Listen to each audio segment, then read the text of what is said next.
Welcome to another Kundalini After Dark session. I'm your host, Brent Spirit, and I'm here on Zoom with 12 others, and we've got a few listening in on YouTube. Welcome, everybody. Thank you so much for joining us today for this live meeting.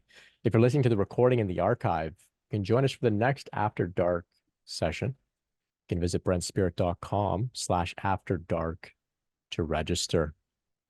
We meet most Sundays, 10 p.m. Eastern. If you're tuning in on Spotify, you can leave a rating for the show. You can hit follow. If you're listening on YouTube, you can hit subscribe. I host and share these meetings weekly, and I post a video every other day. So if you're not familiar, I actually have an 80-part series dedicated to Kundalini Awakening, 80 plus parts, various different topics. There's about 20 or so interviews with other people that are, going through this process. And so please check out the older parts of my channel as well, the older videos and posts. Lots of value there, okay? It's all timeless, evergreen content, as they say in the internet marketing world, evergreen content. Okay, so the topic tonight is Kundalini and getting triggered. So today we're talking about, getting triggered, getting our buttons pushed. So I'll share some of my thoughts, and then I want to hear from all of you about, some of your experiences of getting triggered, your perspectives. Maybe you disagree. We're here to discuss. And maybe you've got something just, Kundalini related to share. Maybe you got a question for myself and the group. We'll have some conversation, okay? It's Kundalini After Dark. The idea here is we come together. We talk about spiritual awakening journey. Okay. So for us on the Kundalini path, the gameplay of life, it's a little different than those who aren't working with Kundalini directly, okay? So for the average person that's not on a profound healing journey, they're not having suppressed, repressed, unconscious pain, old memories, trauma, karma. They're not having wounds getting triggered by various life circumstances for the sake of healing. So when they get triggered, when they get their buttons pushed, it's unfortunate, right? It's tricky to deal with, it's challenging. But for us, however, our aim is to become empowered by this process, okay? And so we want to use any context that life throws at us for further healing and growth, any context, okay? So today, we're going to shift from being victimized by triggering people and events to being empowered by them, okay? So we all have sore wounds from our past. We're all sensitive to certain topics, to certain themes. Now, around these wounds that we carry, right, we have a choice. We can expect the world to accommodate us by giving us trigger warnings, right? And we can expect the world to be extremely careful around us with the intention of not triggering any of our pain, right? So we can expect the world to, you could say walk on eggshells, right? Or the alternative is we can let the world do what it's going to do, right? And we can deal with our sensitivities ourselves, okay? So I say within this community, because we're dealing with Kundalini, I say we take the latter approach and we deal with our sensitivities ourselves rather than expecting the world to accommodate for us, okay? So I'll explain how, I'll explain why.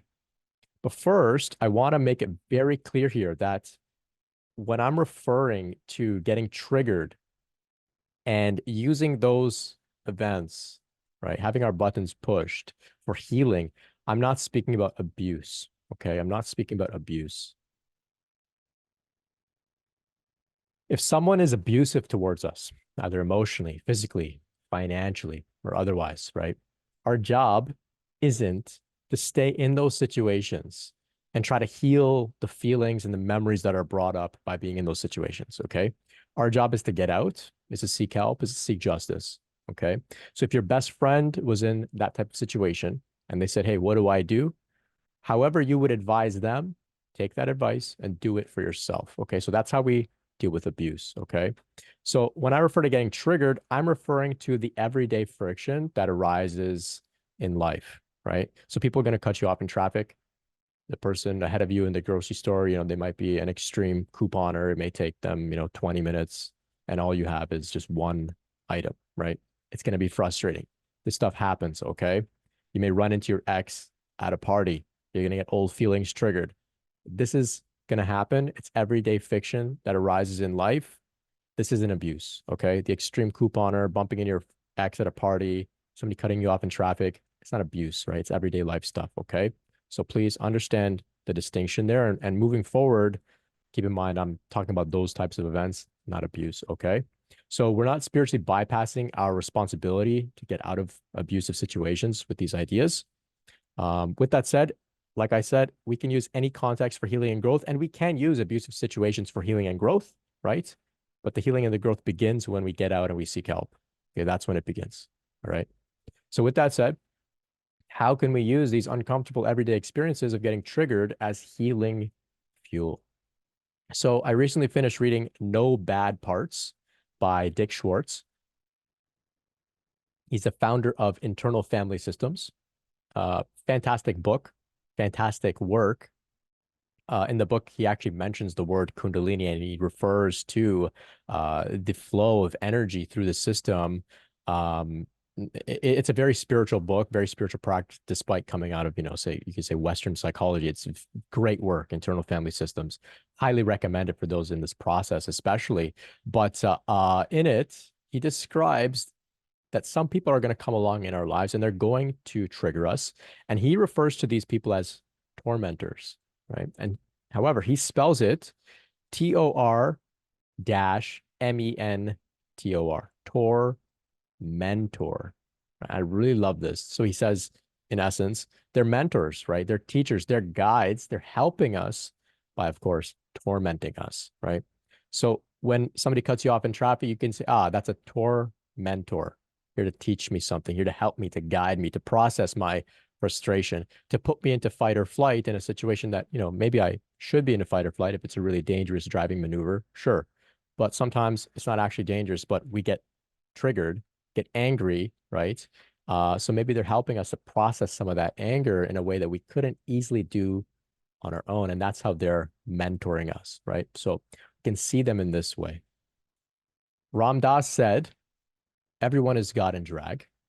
He said, everything is grist for the mill. And he also said, we're all just walking each other home. So everyone is God in drag, playing the role of our current mentor, giving us more grist for the mill. More emotional and psychological content is coming up as a result of their tormenting for us to purge, for us to process. And in doing so, they're helping us to get back home to a state of wholeness. They're walking us back home in this way, right? So right now on the planet, you may have noticed, we're going through an ascension. We're going through a rapid, accelerated awakening, right? So things are happening very quick, especially compared to before. So say 100 years ago, if you were going through this process, it may take you 10, 20, 30 years to do some of the work that people are making, some of the progress that people are making in a year, 6 months. And the reason for that, there's many reasons, right? One of them is the internet, the energies of the planet. We've come to a point where it's necessary now. So this is getting ramped up. It's happening very quickly, but there's an acceleration happening here. So in the past, you may have had to go to a cave to meditate, right?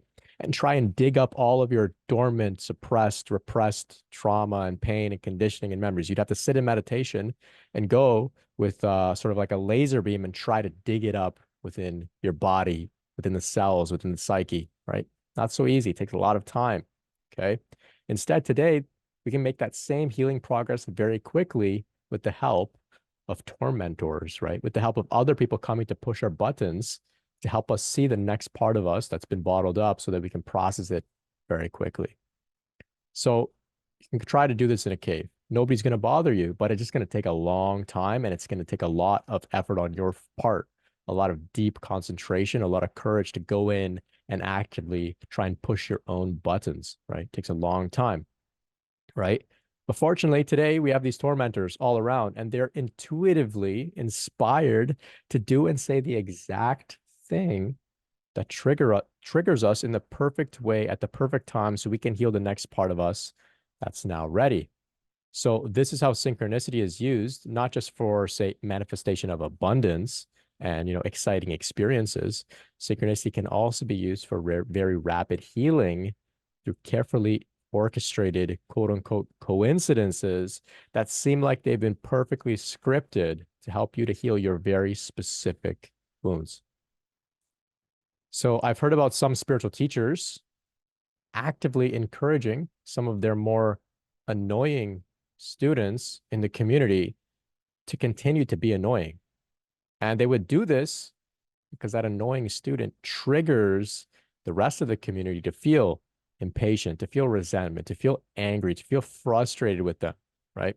And so it allows those feelings of anger, resentment, frustration, impatience to get triggered to the surface of the rest of the community's awareness. So then together they can all digest it, they can all metabolize it, they can process it within the community, which is, of course, a safe container, right? Where all the feelings can come up to be meditated upon, to be shaken out and released, right? To be talked out, whatever it is. So some spiritual teachers will actively invite these people in just to help everybody to heal very quickly, right? I heard about one story where a teacher was accepting payments from the community, right? So everybody would pay him to receive his teachings, to be part of the community, except for just one member. And this one member, the teacher paid him. So he said, I'm going to pay you to be part of our community publicly. So the rest of the community saw this, right? So, of course, they became triggered by the unfairness of the situation, right? They got jealous. They got angry, right? They were disappointed, right? They were resisting an unfair situation naturally, right? We're all human, okay? It's normal. But as we know, life isn't fair, right? Life isn't fair. No circumstance, right, is like perfectly fair. So how do we navigate an unfair world? Well, we have to accept. Acceptance is the way. But we get to acceptance of a situation that's unfair by first processing our resistance, right? And so the teacher's tactic by paying that one student was to trigger everyone's resistance to the surface so they can see it, look it right in the eye, feel it in their body, identify it specifically, and say, okay, within the safety of this community, with my practice, with my meditation, with whatever it is, I'm going to actively work to release this resistance so that I can come to a point where I'm not bothered that one, member is getting paid where meanwhile I have to pay, right? Now, of course, it's unorthodox, it's a bit unethical, you could say. Of course, we can unpack it and say, this is it's a big problem and a spiritual teacher shouldn't do that. I understand. I like the idea overall. It's a great example of what I'm trying to get at here when I'm speaking about, the benefits of getting triggered, the benefits of having tormentors in our lives. I was thinking maybe I could pay some people to come and annoy everybody here, but I don't have any money for that kind of stuff. But the idea is it's brilliant, right? It's brilliant. And often, spiritual teachers, they have to do some quirky, counterintuitive, very interesting things. And these stories that we hear are really fascinating, right? I love these kinds of stories, right? So it's all welcome here. It's all grist for the mill. It's all welcome to come up, right? So the context of the community itself can also trigger some things like that. But like I said, the community is also a safe container, right? It's not a hostile environment where you're not welcome to feel frustrated, angry, impatient. It's not like people are going to say, hey, suck it up. No, people are going to say, hey, feel it all, right? Express it safely within the community amongst others who understand that you're doing healing work, right? So maybe you don't have like a safe place to go and cry and shake and whatnot amongst other people. Of course, we're here online on Zoom and whatnot, but we're not in an ashram where we're spending, a lot of time together per se. But that's why it's very important that you establish your own safe container, right? For where you can go and do your healing work in isolation. So what happens is we go out in the world, we get triggered, then we become aware, oh, I've been triggered. I'm not supposed to fight with this person that's triggered me. I'm supposed to take these feelings that they've gracefully, intuitively poked and prodded at, and I'm supposed to take those feelings and now go to my personal space and heal, right? I'm going to process now what's come up. I'm not going to fight with them. I'm not going to argue with them because that's not the point, right? They're tormentors here. I take what they've triggered. I work with it in solitude. Okay. So we can process things in meditation. Can do the I love you practice, like I shared about recently, what I would do, inspired by Matt Kahn. Put my hands on my heart. Every thought, emotion, feeling, sensation, memory, I would say, I love you. With each breath, there was liquid light that I imagined touching every aspect of my being from head to toe, drenching every thought, drenching every memory in love. And the love was just the ability to see it without judgment, to see it without pushing it away. So I would go out in the world, I'd get triggered, come back to my room, sit in my bed, and I would put my hands on my heart and say, I love you to everything that got triggered. And that's how I was able to process it and release it. And of course, I didn't have to talk it out with those people that triggered me. I didn't have to get an apology from them. I didn't have to get them to say, oh, I'm so sorry, Brent. I understand how you feel. I didn't necessarily need that because I understood that wasn't what the point of it was, right? So that's what we can do. We can write it out in a journal, for example. We can go to psychotherapy, counseling, where we can let these feelings out in a safe container with somebody who's able to hold space for us and not say, hey, you shouldn't feel this way, right? That's the idea of therapy. You can scream into a pillow. You can go into a forest and scream in your car, whatever it is, but you have to find a safe way to let the feelings out that aren't that isn't going to inflict it upon the tormentors and the rest of the people in your life, right? That's the wisdom. You say, I'm going to feel these things, but not going to spill it over onto other people unnecessarily, right? So another great example of being a tormentor are twin flames, right? So in another talk about twin flames, I describe my view that twin flames are not meant to be this like, happily ever after fairy tale type relationship that we find ourselves in. The purpose of a twin flame is to cross paths with you, to perfectly push your buttons, to trigger you, to mentor you so that you can process things very, very quickly, right?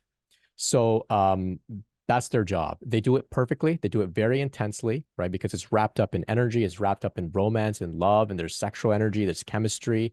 It's all very, very intense. It's like a getting triggered on steroids, right? But we can heal very quickly, very intensely through a twin flame type encounter.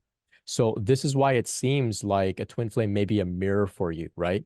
This is why it may seem like your twin flame is so in tune with you. And there's so much synchronicity around your encounter because you are in tune with them, right? There is synchronicity, valid synchronicity, genuine synchronicity wrapped up in the whole relationship, but it's not just for magic and incredible things. It's actually for healing, and you're actually very in tune with each other's specific wounds, each other's specific karma, right? So you can trigger each other with such precision, such accuracy to catalyze very powerful healings and awakenings. And that's the twin flames gift to one another. It's very precise button pushing, right? Perfectly orchestrated. So let me tell you a story here about an encounter I had with some tormentors after my own twin flame relationship exploded. This was back in 2015. So this was an encounter I had with two specific tormentors after, like I said, my twin flame relationship exploded. So I, of course, briefly describe, I crossed paths with somebody. It seemed like they were the one. It was magical. It was incredible. Thought finally I found my romantic partner. We had a good time. I went to the top of the mountain, and suddenly the relationship exploded, and I was, it was like I fell off the mountain into a very dark place. And in that place, a lot of content began to come up to be purified and cleansed. During the relationship itself, I had my major Kundalini awakening. So around this time, I would sit in my room, now heartbroken, feeling betrayed. My twin flame actually had, decided to go back and begin dating her ex again, and this really, destroyed me. It took me by surprise. It was a great betrayal. So anyway, I would sit in my room. I love myself. I love you. I love you. I love you to every thought, feeling, emotion, etc. Well, I didn't do that unceasingly. There were some periods where it felt like I could come out to breathe. I could kind of walk around in the world. And one night I got invited to a party. So I said, you know what? I've got the energy. I'm feeling a little clear-headed. Let me go out to this party. So I go out to this party, and it's a few friends that I'm close with, and mostly people that, I didn't really know. They're kind of acquaintances from high school, some people I didn't really talk to. Anyway, it's time for me to go home. My ride left early or something, so I heard some other guys talking about how they're about to head home. So I said, "Hey, can you give me a ride?" They said, "Yeah, of course." So I'm in the car with these two guys. Don't really know them. Never really had a conversation with them before. They were acquaintances, like I said. Their car is a coupe, so it's a two-door, but two rows of seats. So I get in the back seat and we're riding in this car. Now, if I wanted to leave the car, I would have to, one of them would have to move so that I could get out. So I felt kind of trapped in there. I'm very sensitive at this point, heartbroken, raw, fresh, going through this Kundalini process. And I'm trapped in this car with these two guys I don't really know. And for some reason, they say, "Hey, we want Domino's. Let's go get Domino's." And I did not want pizza. I didn't want food. I wanted to go home. I was just too overwhelmed after being at this party. Anyway, I didn't want to say, "Hey, drop me home," because they're doing me a favor, give me a ride. So I figured I'd just, hang with them for a bit, cooped up in the back of this car. Out of nowhere, one of them starts saying, "I love the band The Killers." And the other says, "Me too." And for some reason, these two guys just got so excited about The Killers. I don't know why. They're not that good of a band. And they start playing this song, Mr. Brightside. Now, blasting the song, and they're both singing it full volume. And I'm stuck in the back. Now, Mr. Brightside, I've always hated the song since I was like grade 6, whenever it came out. I always hated that song. But this song in particular is about romantic betrayal, right? And the lyrics describe, I guess somebody he's getting cheated on, and it describes his partner with, the other guy, and he's taking off her clothes and he's undressing her. And these guys are singing this song at full volume. I'm sitting there raw, heartbroken, betrayed after this twin flame encounter that I just, had. And this song is really pushing my buttons to a degree like no other. I can't escape this car. I'm stuck in the back, and I just have to face what's coming up. So at this point, fortunately, I had become aware of this idea of tormentors. I become aware that everyone was in on my awakening process. So I took it in and I said, okay, these two guys, this is an orchestration here. I found myself in the back of their car solely so they could specifically push my button in this really exaggerated, cartoonish way, right? They're singing this song at full volume, and it's really tormenting me. So I wrote it out. I started doing the I love you practice quietly in the car there. Eventually, I get home, and in my sacral chakra, there is the equivalent of like a softball, baseball size rock made of lead, and it is extremely uncomfortable. And I understood that what was coming up there was all sorts of trauma around betrayal, right? And so I sat with this in my bed. I continued to love it. I said, "I love you, I love you, I love you." Eventually, I fell asleep. I woke up, and that ball of lead had dissolved. And what was left was this amazing peace and spaciousness and freedom from, that specific flavor of trauma and conditioning and pain, right? So fortunately, I was able to resolve that.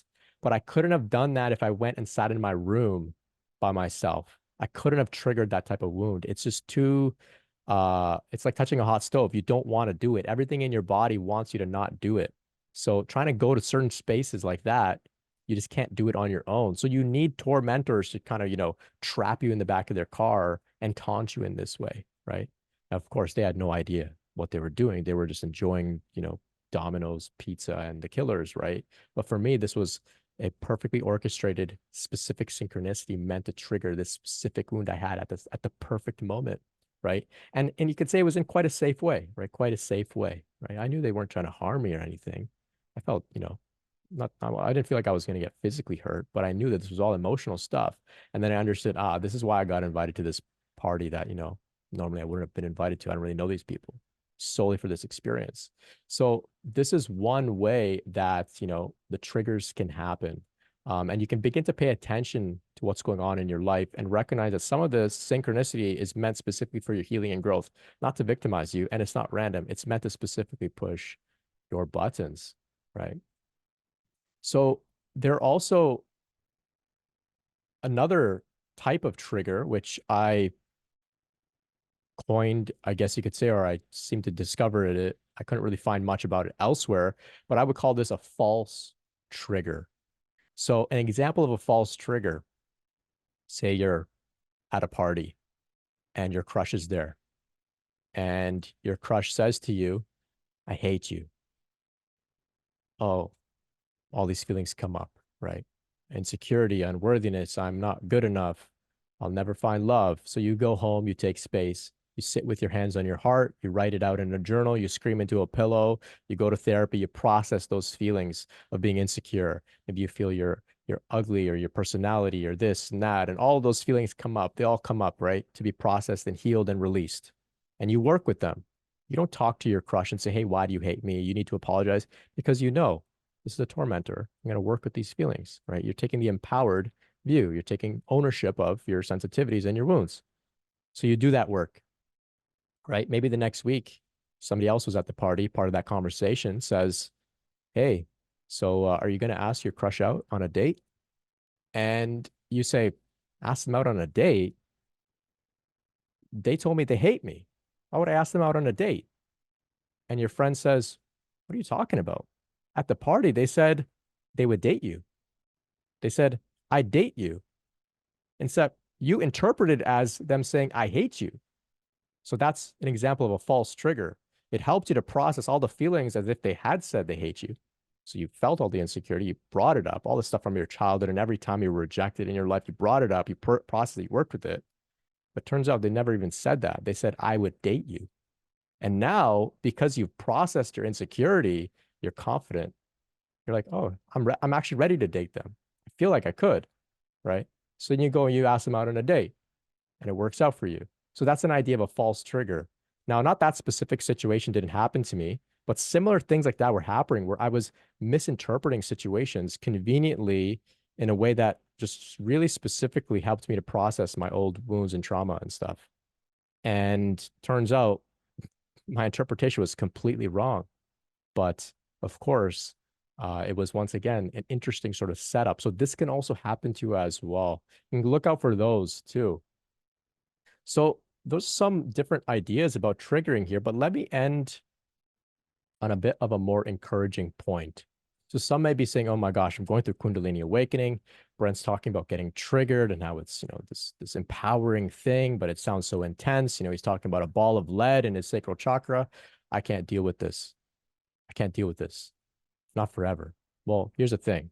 Once the stuff gets triggered and processed and cleared, it doesn't get triggered anymore, right? Life doesn't need to go out of its way to push buttons that don't exist in you anymore. It doesn't need to go out of its way to push buttons that have already been pushed. So once you clear something, life doesn't need to bring you circumstances that have anything to do with those specific themes anymore. Okay. So this is how we can actually benefit from actually doing the healing work, and then enjoy a life where we can walk through the world and people don't necessarily push our buttons. People don't necessarily come to mentor you, right? A mentor, a good one, doesn't keep teaching you the same lessons over and over that you already know. A good mentor is able to tune in and say, I see what level they're at. I see what lesson they need. I see what their challenges are. Let's focus there, right? They don't just aimlessly try to mentor you without actually tuning in. So the tormentors in the world, they tune in and they see what you need, right? So if you've processed your shame, your guilt, your jealousy, you're not likely to encounter situations that trigger your jealousy to such high degrees, right? So this is where we can actually get excited, because on the other side of our healing, there is a life where there's less chaos. Things are smooth. Things just work out, right? There will be friction. There will be this and that, but there won't be this huge emotional response to it. It's more of just a general, less intense feeling that comes up. We work with it, we honor it, but it doesn't mean that you have to, take a whole weekend off to go and sit with these feelings anymore, because you've done that work, right? And if you like the law of attraction, when we process our old wounds, it's in essence, it's cleaning up our vibration. Like what Abraham Hicks says, we cleaned up our vibration. We healed those parts of us that were causing us to vibrate in a lower frequency. So if our vibration is cleared, it's cleaned up, we vibrate naturally at a high vibrational state, and that attracts, you know, good things to us, right? So that's how it can be. We don't have to be in this eternal process of getting triggered nonstop, and it's just nonstop, 10 out of 10 intensity. Once things are cleared, they're cleared. Then we can enjoy a life that is, it's beautiful, right? It's beautiful. So I'll leave you on that note here. This is Kundalini After Dark. I want to hear from everybody about what you have to share. You can type in the chat. You can raise your hand on Zoom like this. You can use the reactions on Zoom as well. We'll have some sharing and whatnot here. If you have a question for me, I'm happy to respond, but I'm going to open the floor for others to respond as well. We'll get different inputs, different ideas, different takes. And it doesn't necessarily have to be just about, this topic today about getting triggered. It can be about anything in general related to the spiritual path, Kundalini awakening, of course. So let's see how the conversation goes. Red Pill Queen shares here. Anyone else getting hit with things said to you by people, friends, family over the years that were just horrid, rude, wrong, and getting triggered? Or is that solar flash? Yeah, some interesting solar activity going on this weekend. Maybe some of you saw the Northern Lights. I don't know. It's cloudy. I didn't get to see them. But yeah, this is what this kind of stuff I'm talking about, of course. Now, if they're being abusive, well, then, we don't necessarily take the same approach. But if they're echoing older content, older comments, maybe they're giving us a chance to revisit them now with our new wisdom, our new energy, our new support. Whereas, maybe earlier on where people, insulted you, you were a young kid, you didn't know what to do. Now they may insult you, but you know what to do, so you can work with it and process it. Red Pill Queen shares that tormentors are also karmics. Yeah, I like that word too, karmics. Interesting. Tom shares here. I use your I love you method since you spoke of it. It had some profound effects on me. Thank you for this. Oh, you're so welcome.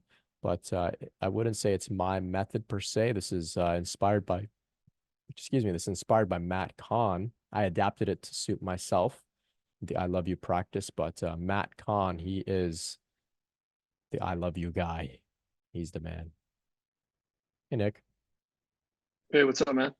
Hey. I just wanted to recommend a book that I really liked that was about integrating masculine archetypes called King, Warrior, Magician, Lover. I think it's by Robert Moore. He's like a Jungian analyst. So, yeah, I find that the Kundalini process, like, when Kundalini awakens, definitely brings us very much in touch with the feminine archetypes and the goddess energy and all that, and her desire to kind of like purify and then kind of like unveil the blockages that are standing between us and like Shiva, like the masculine side.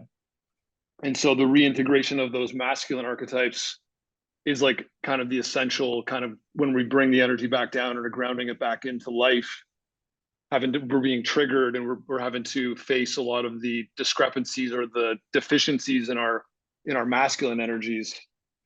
And they're there. Those archetypes are there in all of us. Like we all have access to those archetypal energies, men and women, but we're blocked from kind of embodying them through our trauma. So I've found for myself, like going through like the top down awakening, the masculine was what I kind of had to reintegrate and heal later on in my awakening. And like it was kind of more of like a 4 to 5 year process for me, the major part of it. The first 2 years was all about the feminine energies, and the second half was more about the masculine energies as the lower chakras got healed and opened. But I found that book to be really helpful to understand kind of like what parts of ourselves on the masculine side are injured kind of in our younger years, and then how that expresses itself when we get older, and then how to kind of get back in touch with those energies and to do the work, to do the alchemy, and to reintegrate and to reconnect with like a healthy dimension of masculine power rather than like an overly aggressive or a tyrannical type of energy that may come out as a function of like compensation for our like shadow and stuff. So yeah, the book is called, just responding to the chat, it's called King, Warrior, Magician, Lover. I'll write it in the chat. Someone's asking. Anyways, Great. yeah, thanks. Well, thank you so much, Nick. It sounds fascinating. I added it to my list. I'll get around to reading that one. Sounds really great. And this is a Yeah, it's a great really, perspective. really good one. Yeah. Yeah, we focus a lot on the feminine. I do this intentionally, because the feminine is just so needed at this time within this culture. Um, but of course, we don't want to swing too far and completely neglect the masculine, because it is important to have them both integrated. And so that's a great perspective. And I take it that these are some of the inspirations and things that you've been exploring for your own book as well. Yeah, definitely. Yeah, I definitely see the integration of the masculine archetypes as like, I mean, I don't think you can healthily integrate the feminine without healthily integrating the masculine. I think they work off one another. Um, but yeah, definitely. I definitely like do a lot of research and writing on different archetypes. And I mean, I really follow the mythology of Shiva and Shakti, and those two archetypes are obviously the masculine and the feminine, and they work well with one another. I mean, if you look at the iconography of Kali when she's like standing on Shiva's chest and like holding the beheaded head and like with her tongue out, and he's just kind of like sitting there resting underneath her. The way I interpret that image is that, like Kali is kind of like like Kali is Kundalini when it first awakens. She like blasts through us violently, cutting apart all our demons. Our libidinal energy kind of turns inwards during the, like, our masculine energy goes to sleep in a sense. Like Shiva rests in the world. He's not active in the world. He kind of Mhm. lets Kali do her thing. And the libidinal energies of the Kundalini turn inwards to like purify us, like internally. And then as the Kundalini process shifts, like Shiva will kind of like wake up. Like it's only in the myth, like Shiva kind of comes back to calm Kali down. And like, oh, it's only him who can like kind of bring her back into balance. So I feel like he's resting underneath her, like while she's doing her work. And then he wakes back up in order to like balance the forces out. And then she maybe morphs more into like a Durga archetype in that like Parvati, she becomes a more like functional kind of like calm version of the goddess, and then Shiva kind of comes online. And so those two things like work together. So that's kind of how I see that, those two That things playing together. that resonates with me. I like that a lot. It's great. It's a great explanation, especially with your prior points about integrating the masculine and the feminine. That's a phenomenal example. Thank you so much, Nick, for sharing that. Yeah, Thank no you. worries, no Appreciate worries. it. So Kat shares here. This is the perspective I needed on triggers. Oh, I'm happy to hear that this is been a meaningful talk on triggers for you, Kat. Hassan's asking, can AI be used for spiritual growth? Interesting question. I can't say for sure, but I think everything can be used for spiritual growth. Um, I think in the future, we're going to see some interesting technology coming about that will help us develop spiritually. Um, the internet has been used for spiritual growth in general. Um, I know that some people are, say, feeding spiritual text into AI and creating chatbots where you can kind of have a conversation with, say the authors of some of those texts. For example, I think there's a chatbot where you can have a conversation with like Lao Tzu. They would give it all of the Taoist material, and Lao Tzu, you can then have a conversation with them, perhaps meaningful, perhaps not. But interesting stuff is happening nonetheless. I think it can help us overall. Everything can be used for spiritual growth, but we'll see some interesting stuff happening with AI for sure. Sarika's asking here, how can you know without a doubt who's your soulmate versus your twin flame? Yeah, so I can't answer this specifically.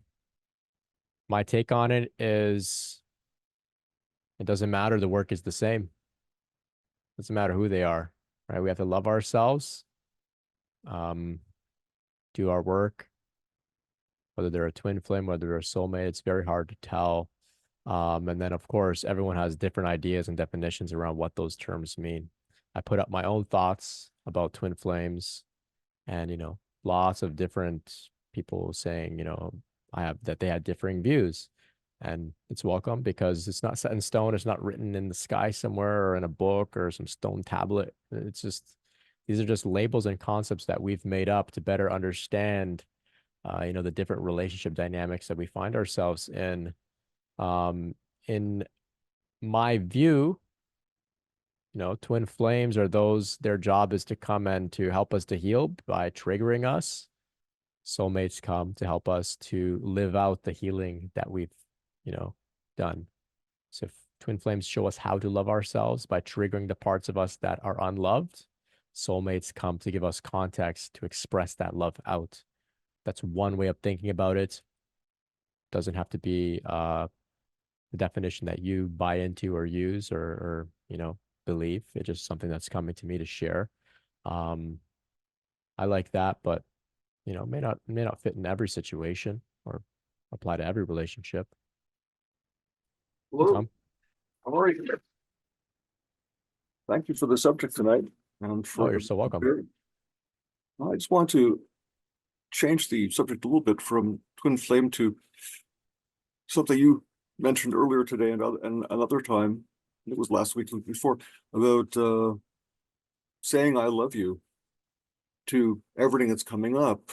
Okay, this happened in hypnotherapy that I was taking, where I was, I don't know what, but anyway, I ended up talking to my father, and I was furious, and just like this, this burning anger you can get with which you're gonna bash somebody, but you hold back, but you really, really feel hatred. Although it wasn't hatred, it was love, but also fury, just as furious. And I said to him, don't ever hit me again. Mm. And if he had have then, it would have been bad. Anyhow, went through that in hypnosis. And then it switched to this entity, which was, a demon, a devil type thing, taken from there was a game we had as a kid. The box on it it was I guess it was called Aggravation in English. Had a horned devil on it, and so it was the same image, as completely black thing with these ram's horns, big horns. Anyway, it was quite scary, but I remembered what you said about I love you, and I began to just control my fear and just keep repeating I love you to this thing.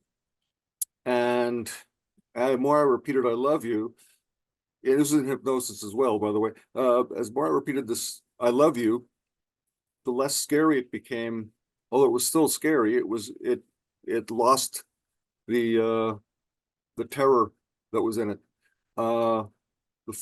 And then I asked you could leave. Now it didn't. It diminished more though, as I kept repeating I love you. Came out of that hypnosis that day, and that night I was meditating, and those weird dreams where you're not really dreaming. It's more of a meditation thing. It has a texture, like having an out of body experience. It's not a dream, but you're also asleep. So that kind of weird lucid state. Now in my personal symbols, archetypes, dogs are friends. Tigers and lions are, because they're the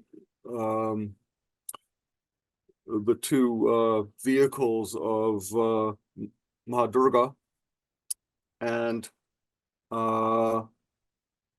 but wolves have not been, surprisingly, because I like the way wolves look very handsome. I think are quite beautiful. But however, they are. But all of a sudden, a wolf appeared in my meditation, and it didn't carry any. It was respect, because it's enormous as wolves can become, and it moved toward me, and I wasn't afraid of it. And then it allowed me to pet it, and it was very friendly. Anyway, I put my belt around its neck and went and thought to it, I guess, or said to it, "Oh, you're probably hungry." So I took to the local grocery store and bought a big chunk of meat. and I told it I loved it and gave it the meat. Anyway, that was also an archetype in the wolf, and that it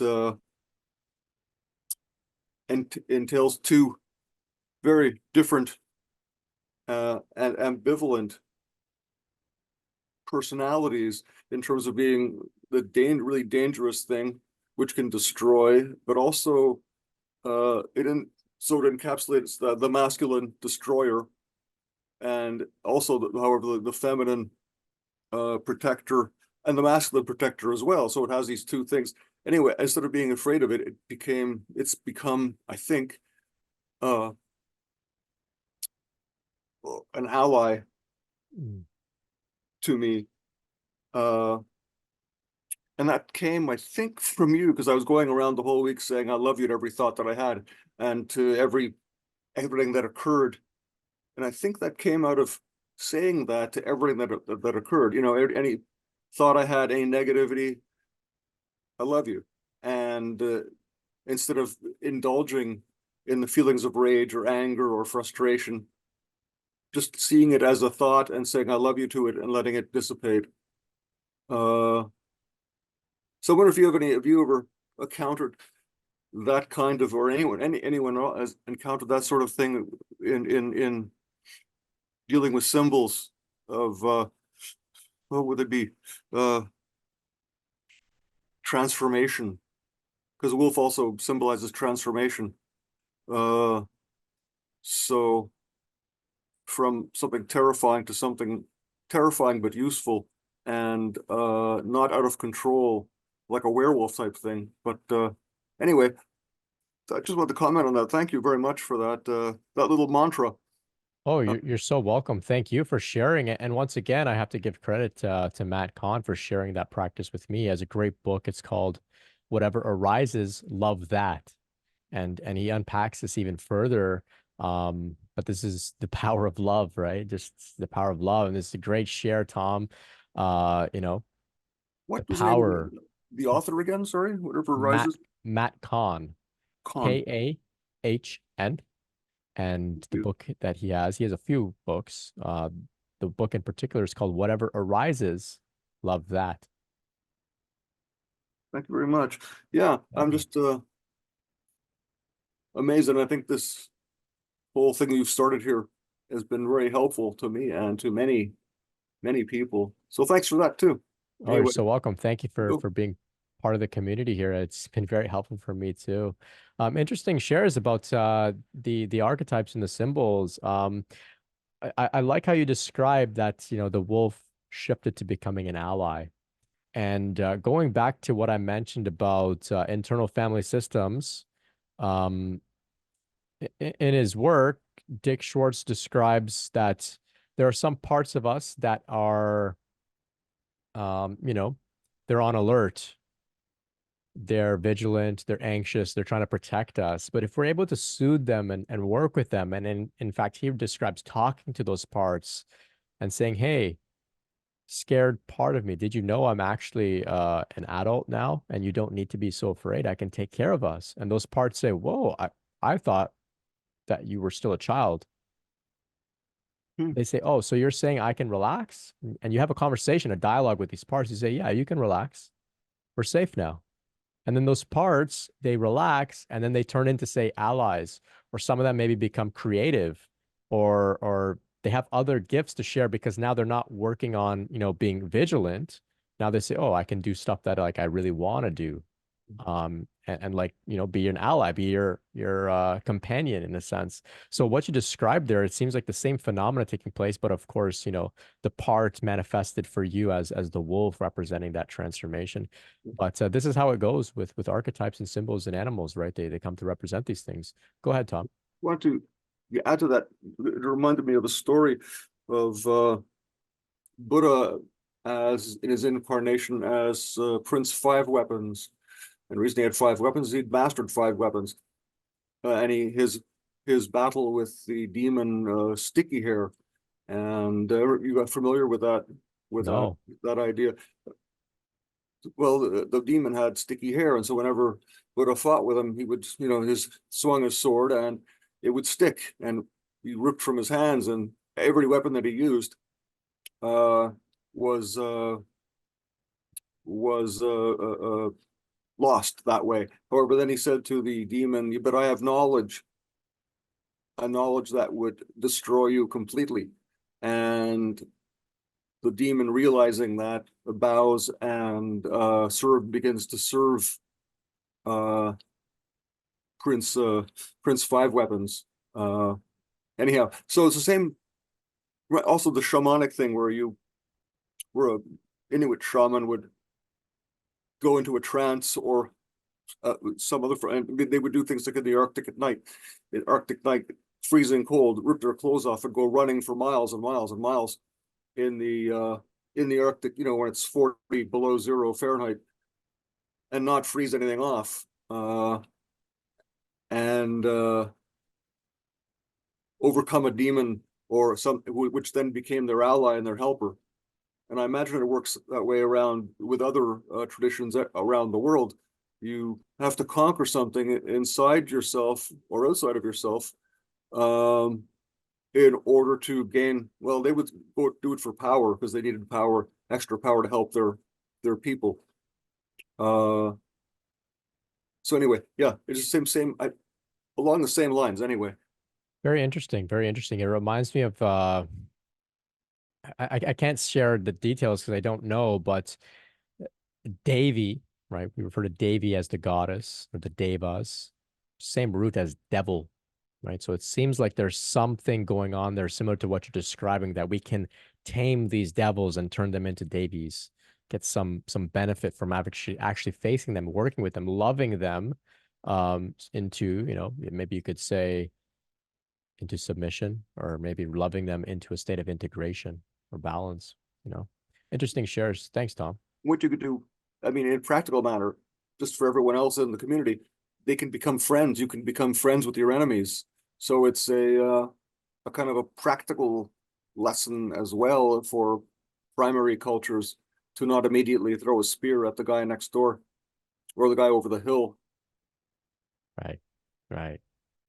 Michelle shares here, whatever arises, love that. I use that statement by Matt Kahn every day. It's been really helpful through this. Yeah, it's been it was my lifeline. It's the only way that I'm still here to tell the tale. Quincy shares here, I guess I was triggered. I found love and it gave me really bad anxiety. It got so bad that I was struggling to do any spiritual practice. I got desperate, started doing psychedelics, and that triggered an experience. Interesting stuff there. Sounds like a very intense, challenging journey. Yeah. Romance. What a ride. Oh, you're so welcome, Sarika. Kat's recommending a similar book here, She, by Robert Johnson, which is a Jungian perspective on feminine psychology. I'll add that one to my list as well. She. Nick shares here, a lot of Christians think Kundalini is demonic, mistakenly so. Devi is called upon by the gods to destroy a demon that only a woman can kill. Fascinating. Yes. The Divine Mother. Sorry, Hugo's sharing here. You, God, in quotations, are your soulmate. The twin flame is the one that nudges one to that realization. Yes, I agree. Sasan shares here on YouTube. From my experience, all triggering is to teach us to give up on the idea of permanence and perfection and worldly love. We ultimately realize that true love is the divine. Great. Yes. This is, I think, in alignment with Ram Dass's idea that we're all walking each other home, all walking each other to these realizations, the twin flame, those that trigger us, all walking us home. Go ahead, Tirth. Hi, Brent. How are you? You good? I'm doing great. How are you? Yeah, this community is helping me a lot. So about a week ago, my third eye was trying to open, and I don't know, I had a fear of not opening it, and I was trying to resist. But then suddenly one day I was ready and just I went out to my usual place where I meditate in the morning, and I just took one finger out and like imagined a ray of light filling this finger, and like touched my eye, and I said open, and like suddenly there was a, I think there was a flash or something, and it opened, and like the reality like completely changed, and now everything is like, and it's not going, it's like you've done mushroom, right? You had a Kundalini awakening through a mushroom. So Mhm. right now I'm completely sober, but it's like I'm having a mushroom trip, but it's like permanent. Like the trees I see, the stuff I see, the cars I see, it's exactly like on a mushroom. Like when you, not a big dose, when you do like 1.5 gram to 2 grams, the the clarity you see, like everything's HD. That's Mhm. how I see everything. It's like it's so crazy. Like the nature now I see is like it's a whole different level.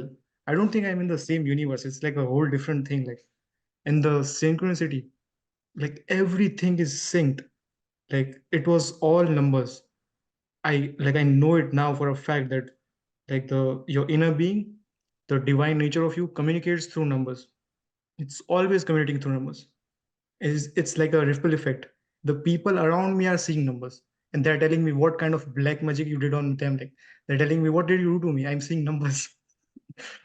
And like people are waking up, and it's like it's causing a ripple effect. It's so crazy. But the question I had was, uh, as you know, when Kundalini rises, slowly by slowly, it takes out your conditionings. It like pulls out your desires. But the thing is, I have desires. Like I don't want to become a monk, like sitting on a tree, like meditating, right? So like, if, I think the my process is going very fast. Like I had a Kundalini awakening like just 5 months ago, and my Sahasrara is trying to open now. Like I think my third eye opened, then my other chakras is also open. Like it's very quick, and I don't want to become a sadhu or monk. I have this fear that I might become a monk. So what's your take on that? Great share, Tirth. Very interesting. Very interesting. I hope that your third eye continues to open and things Yeah, get even more beautiful. If it happens to return back to normal, nothing is going wrong. Just more context to practice non-attachment. Okay. This goes for everybody when phenomena comes and goes.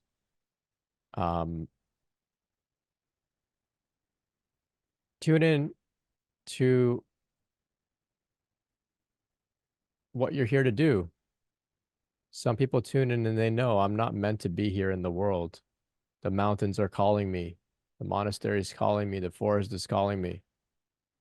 It feels right for them. But you don't seem to have that inclination. And so naturally, you're not likely to be called to become a sadhu, right?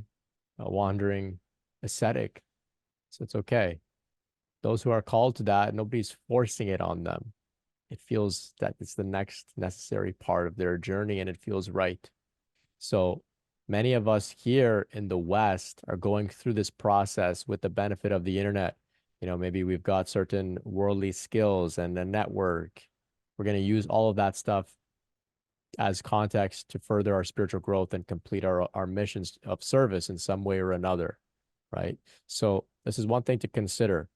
I come from Pakistan, right? Northern part of Pakistan, where I was looking it up recently, there are some historical Buddhist sites, 2,500 years old, some sites in that area. So a lot of deep practice was where I'm from. But I live just outside of the big city, Toronto, right?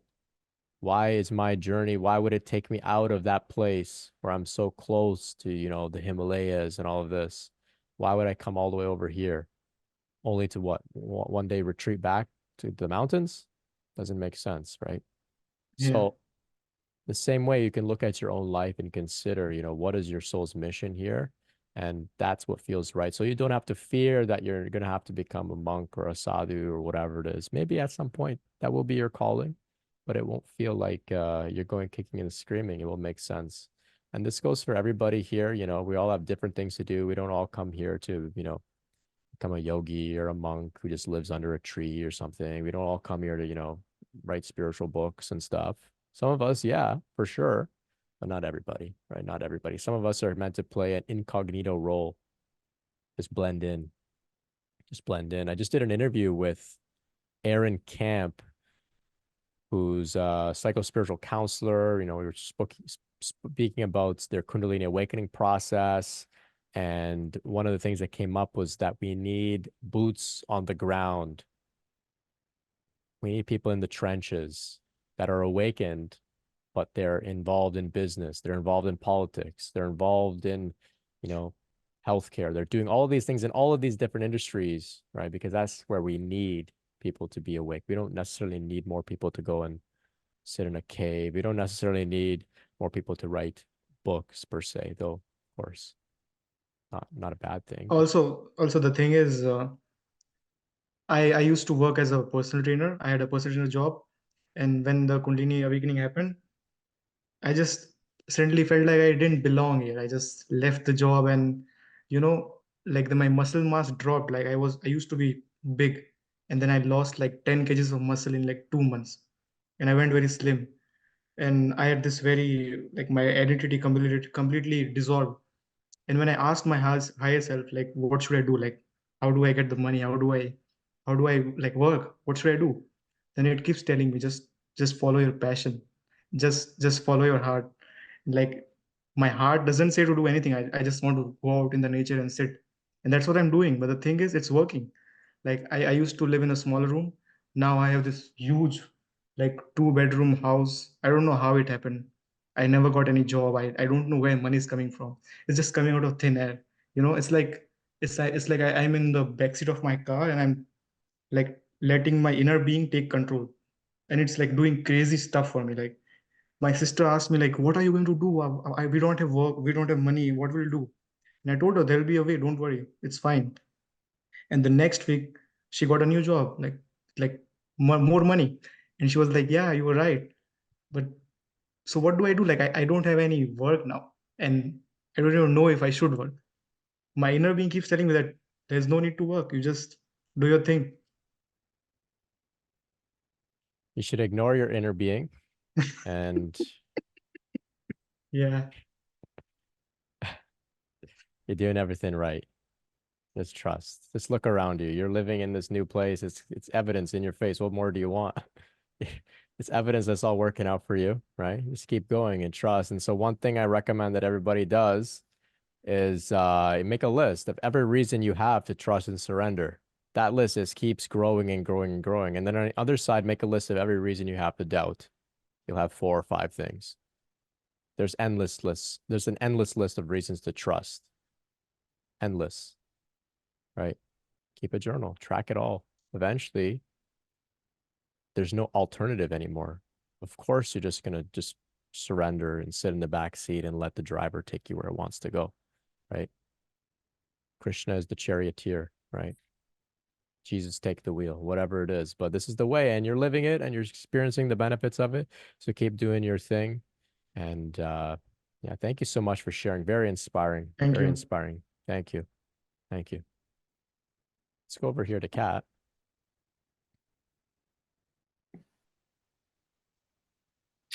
Hi, Brent. Hey, guys.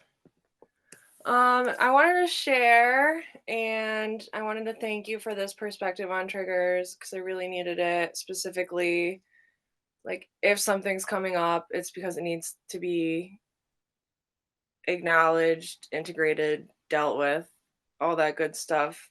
And over the last week and a half, almost 2 weeks now, I've had this one very specific, deep-seated, you know, thing that I need to deal with.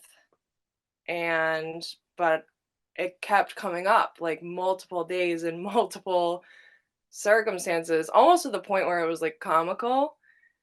Like I get it, but I just kept being like, no, like I'm not ready, I'm not strong enough, I can't deal with that yet. And finally it like came to a head. I guess it would have been Thursday. And I just like sat down and I was like, all right. And I journaled about it. And it's definitely not like fully dealt with or integrated, but I feel like the first step is kind of like the hardest. So I just really appreciated that perspective of like it's gonna get easier. Like it's not gonna go away, but it's gonna get easier. And it's like I have to, trust that it's coming up for a reason, that I can do it. And it's funny, it's like the more my awakening goes on, like the harder things are to deal with, but like the more practice I have and experience dealing with them. But it's just funny because things that I was like so tickled with myself for like getting over like multiple months ago, I'm like, ugh, that was like a walk in the park compared to what's coming up now. But yeah, that perspective is just very helpful for, whatever the next feat is going to be. Great. Thank you so much for sharing. Yeah, it happens in chunks, it happens in layers, and we build more confidence and trust in the process over time. And if I didn't already say this at some point, despite everything that I've shared here about understanding that we're being mentored and that it's all working out for us, in the midst of getting triggered, often we forget all of that, right? We forget all of that, and we have to just sit in those feelings of anger and rage and confusion and everything. And it's only in hindsight that we clue in and say, oh, that was all a setup. So this is theory. Practice is it's a different animal, right? But sounds like you're well on your way, doing some great healing work. And yes, it does. The chaos becomes more stable over time. Yeah, Kundalini and unresolved trauma make quite the team. But between Tormentor and everyone you meet is God and drag. Just gotta keep that in mind and ride it out. Amen. Amen. All right. Thanks, Brent. Thank you, Kat. All right. Let's see here. Let's go over to Felucio. Oh, hi. Thank you so much for having the space, Brent. I've seen a lot of a lot of it on YouTube. And I don't know if you were active around the time because my Kundalini awakening went on that was year before last, I believe. It was 2022. And I love the place that turf is in. I mean, I had a spiritual emergency more so. My root chakra was definitely blocked, and there are some terrifying moments navigating like the lower astral and everything when my awakening experience happened. But I remember those beautiful moments. I remember like everything looking like HD. That was amazing. And I had something which because when it was happening, I just think I don't know if it's like more people are starting to awaken, so it's like more heard of on the internet. But during the time I was awakening, there's like very few forums or people really speaking about the process in depth.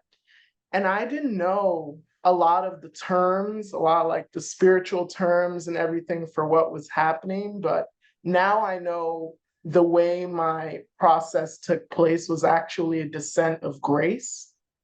So it started from the top down, like from my crown chakra. It felt like a hole opened up right here and came down that way.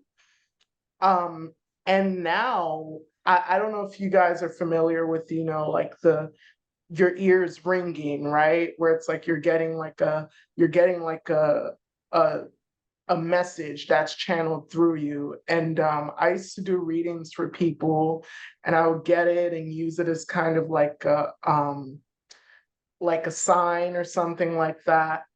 And even at times when I'm like venting to a friend or something and I say something, I'll get that ring in my ear, right? I'll get that ring in my ear.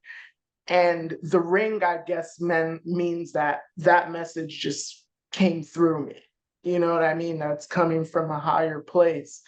But since my Kundalini awakening completed, I have had, and I'm going to share this because I just feel like I've had like where my third eye is right here. Like, you know how you get the ringing in your ear? I can hear a constant ringing all the time, but from my forehead. It's like the sound of consciousness or something. It's weird, but like it's always there. It never goes away. Even if like there's silence, it comes back to like that sound that's in its, there's no time. There's no time, especially from like right here. It's like this. And now I know what it means when people have the dot and when they have like the thing going out. I was like, oh, that's what that means. But it's constantly ringing. It's not irritating. It's actually very soothing when you like, it's like a center, like no matter what's going on outside of you or no matter what's going on in the world, you come back to that sound or that knowing or what. But I want to ask you, Brent, you know, I know everybody's awakening process is different and everybody has different, you know, but I've never spoken to anyone who has the same experience or anyone who has like that ringing there all day. It never goes away. You go to bed, you wake up. If you just stop for a second, you can hear it. It's like a ying, but it's higher pitched than that. Here, go ahead, Tirth. Yeah, so the ringing that you're talking about, that's been happening for me from like ever since the awakening. So from what I understand, I don't know how true it is, but the ringing comes from your inner being. That's how it communicates. When the ringing comes to me, I talk to it and it responds. And I don't know how it responds, but like it may show you a dream. If you can ask the question, it may show you a dream in 2 days. But yes or no, the answer will come instantly. Like if you want to discuss something, like should I go in this direction? If you speak it, the ringing will like increase like tenfold, and you will know that this is the correct answer. That's all I do. I follow the ringing. That's all I do. That's all I'm doing. That's how I'm in the new house and everything. I'm just following the ringing. It's everywhere. That's all it is. But I think it's my inner being. But like when I had ego death, when I merged with the divine consciousness, and when I was one with my inner being Brahma, then the ringing was like very, very loud. And that ringing is like when you're back here on the 3D, that ringing is that thread, I think, that attaches you to that Brahma, your inner being. Like once you tap into it, like it's a full-on conversation. You can talk to it. That's what I understand. Great. Thank you so much, Tirth, for sharing. Chelsea here in the chat also shares that she's had the ringing going on for about 6 months. So it's quite common. Of course, within this community, within people going through Kundalini awakening and whatnot, this is a common phenomenon. And yeah, like Tirth was saying, some use it for practical purposes to actually learn how to navigate and to clue in. For some, the frequency shifts depending on, you know, the content of their experience. They need a yes or a no. The frequency will shift, the volume will shift. Sometimes the ringing comes and goes. It's different for everybody. But yeah, you know, every day I hear something new about the process, because it seems like the phenomena are infinite. Everyone has this sort of different experience, but very interesting stuff, Tirth. Felucia. Thank you for sharing. Sasan shares here, once you get drunk on the love of the divine, all other desires go away, one by one. You don't become a monk. You become your true and authentic self. Love that. I love that. I guess in some respects, you can say that's what monks are trying to do anyway. They're trying to become their true and authentic self. Brilliant. Okay. So let's begin to wrap it up here. Appreciate you all for joining tonight. This has been a great conversation. We covered a lot. I hope everybody got some value out of our shares today. For those who aren't familiar, kundaliniawareness.org. We have a live directory now with some licensed mental health professionals offering support for Kundalini awakening. If you're seeking, a psychotherapist, counselor, etc. We've got a collection of stories. If you submitted a story, thank you so much. Many stories are now live on kundaliniawareness.org. If you haven't submitted your story, please do. Take some time, do a little bit of a write-up, and share. You can write anonymously. You can use an alias. But it helps us all to raise awareness about this phenomena. There's some peer support groups as well, similar to what we've got going on here. We've got some links to some other peer support groups, kundaliniawareness.org. You can find it all there. We've got the link to the private Facebook group if you want to continue these conversations throughout the week. If you find some value in our meetings today and you would like to support me with a donation, I really appreciate that. You can do that at brentspirit.com/donate. It goes a long way. Thank you. Thank you. To all those that have donated at any point, thank you. Thank you so much. If you're feeling a little ungrounded, I've got my course, Grounded, Spiritual Emergence and Integration. You can check that out on my website. 8 hours of content about finding safety in the body, soothing the nervous system, getting in touch with your mission, your purpose. If you'd like to meet with me one-on-one, I offer those meetings as well, brentspirit.com/sessions. Tomorrow, we're going to meet for a Kundalini Q&A meeting, 2 p.m. Eastern. We meet every Monday or so. Stop by. You can ask your questions. I do my best to respond. It's a good time. We don't stream those meetings live on YouTube. A little bit more intimate. So please stop by to join. Thank you all so much. Remember, if you'd like to support me in other ways, like, subscribe, comment, etc., all that stuff for the algorithm and whatnot. If you haven't already, check out the other parts of this series. There's about 80 different parts, interviews with other people, lots and lots of stuff dating back all the way to, I think, 2020. So check it out. Check it out. We've got also the 24/7-ish lo-fi Kundalini radio. It's on my YouTube channel. You can check it out. If it's not up right now, it will be soon. Thank you all so much. Appreciate you all. Thank you for stopping by. Thank you all so, so much. We'll meet again next week. Same time, same place, 10 p.m. Eastern for another Kundalini After Dark. Take care now. Goodbye. Good night.